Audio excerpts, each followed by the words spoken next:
What if I told you that advertisers could hack your dreams?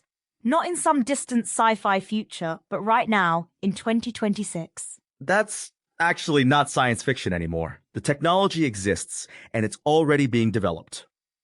Today, we're diving into the world of dream advertising and the ethical risks of commercial dream manipulation. By the end of this episode, you'll understand why sleep might not be as private as you think. And why 40 sleep researchers are sounding the alarm about this technology. So, let's start with the basics. How exactly does dream advertising work? Well, it's fascinating, actually. Researchers have already shown that it's possible to incubate basic ideas into our dreams using auditory stimuli. Wait, they can actually plant ideas in our dreams? Yes, and there's concrete evidence. MIT researchers developed a device called Dormio that can detect when someone enters early sleep stages. And what happens then? The device plays specific audio cues that can influence dream content. In one study, they successfully made subjects dream about trees. That's both fascinating and terrifying. But why are researchers so concerned about this? You know what's really concerning? According to a 2021 survey, 3/4 of marketers plan to use dream advertising technologies by 2025. That's next year. But how would they even do that? Think about all the smart devices in our homes: speakers, phones, watches. They're all potential vectors for dream manipulation. You're saying our own devices could be used to advertise to us while we sleep? Exactly. And here's where it gets really interesting. Dreams aren't just random neural firing. They're actually critical for decision-making. Tell me more about that.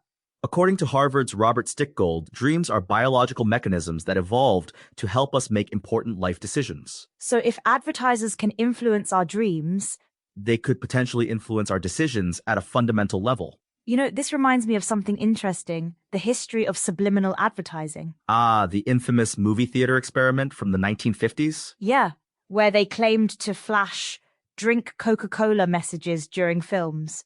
Though that turned out to be fake, right? Right, but this new technology is very real. And it's not just about advertising, it's part of a broader trend in neurotechnology. What do you mean by neurotechnology? These are devices that can interface directly with our nervous system to monitor, stimulate, or modify neural activity in the brain. That sounds like something from Black Mirror. It does, but it's already a huge industry. The neurotechnology market is predicted to be worth over $50 billion by 2034. Let's talk about the privacy concerns here. What are the risks? The UN's Special Rapporteur on Privacy recently warned that neurodata is highly sensitive personal information. Neurodata? Yes, it's data about our cognitive state, personal experiences, and emotions. It's essentially a window into our minds. That's pretty scary when you think about it. And it gets worse.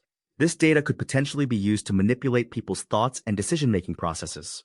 Are there any regulations to protect us? The FCC banned subliminal advertising in broadcasting back in 1974, but dream advertising is so new that regulations haven't caught up.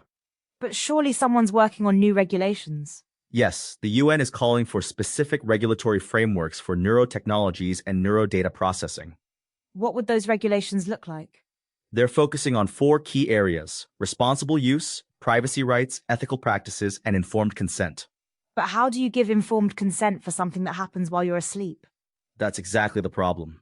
Sleep was our last refuge from advertising, and now even that's under threat. You mentioned earlier that dreams help us make decisions. How does that work?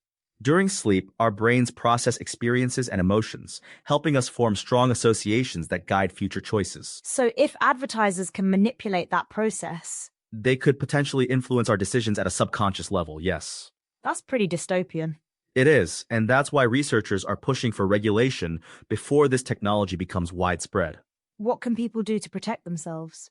Being aware is the first step. Consider what devices you have in your bedroom and what data they might be collecting. Any other practical steps? Stay informed about privacy settings on your devices and support initiatives calling for stronger regulation of neurotechnology. You know what's interesting? We've come full circle from those fake subliminal ads in the 50s to actual dream manipulation. Yes, except this time the technology is real and the stakes are much higher.